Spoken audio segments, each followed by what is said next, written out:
Hey guys, Clear Skies here. Today we're going to be looking at an Anjunadeep kind of horn bass.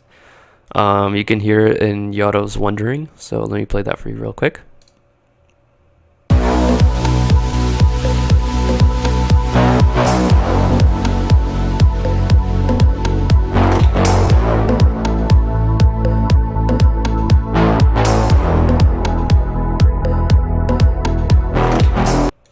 And this is what we're going to be making.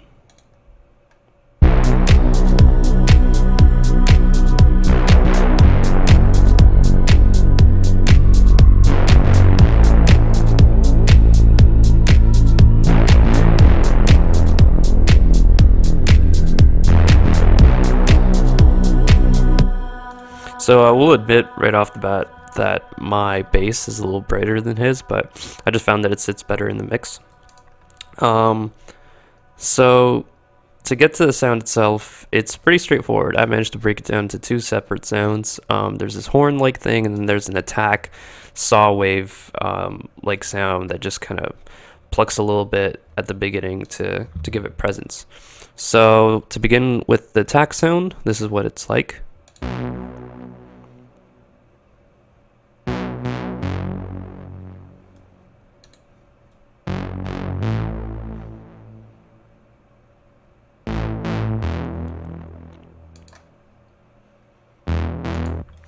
So, really straightforward patch. You've got a mixture of saw and square waveforms. Do it to taste, but I found that this one has more saw than square.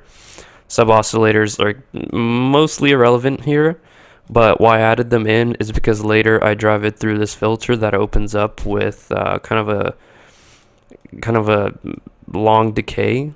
And when you push that like analog drive emulation through it, it gives you some nice harmonics.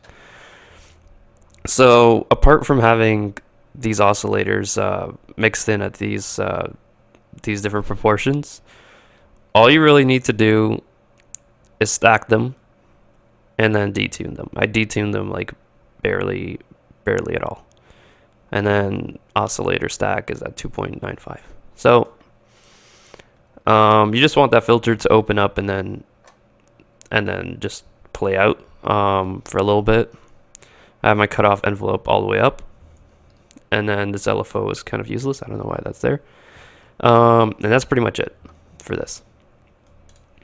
Then moving on to the horn sound, this is the bulk of it. I managed to break this particular one into 3 separate parts. So you've got a sub here. Any old sub will do, but I just use sine waves at different octaves just to fill out the frequency spectrum, and that's pretty much it for the sub. I mean, in terms of post-processing, I just compressed it, and then that reverb is for anything that's like above 3K, so you can hardly hear it. And then looking at the horn itself, it's got 4 different oscillators. A, which is the user waveform in Ableton Live.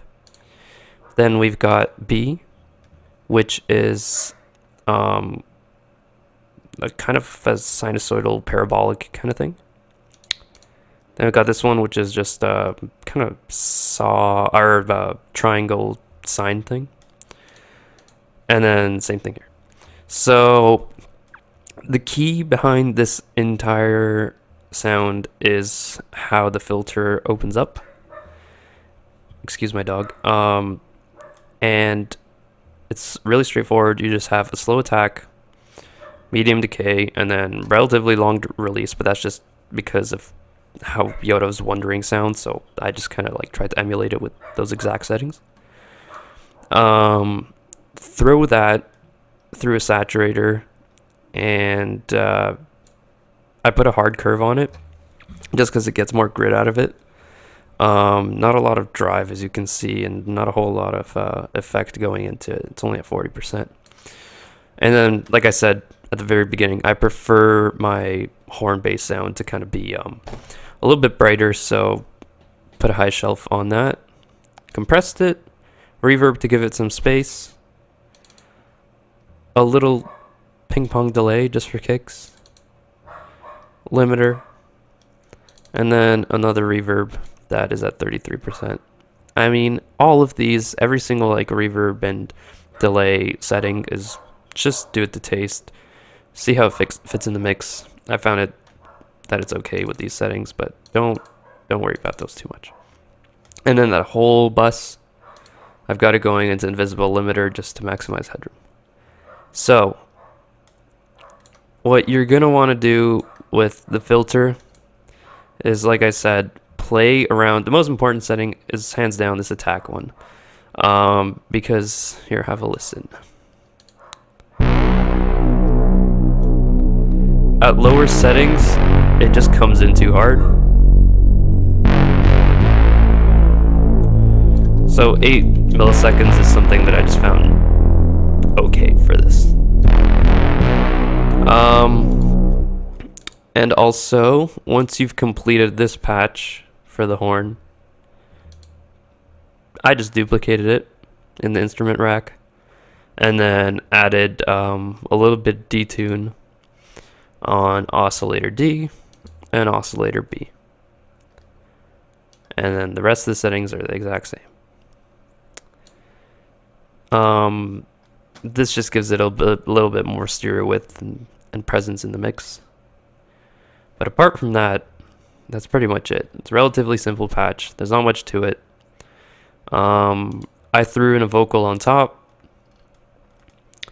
and I just looped the first 8 bars of Yoto's Wondering, the intro. One thing to note though, apart from obvious EQing for the kick, compression, and sidechain. Sidechain is very mild for this type of sound. I actually had it at 20 for the LFO routing on the volume, but 25 is okay. I don't know, just play around with it. It's very mild.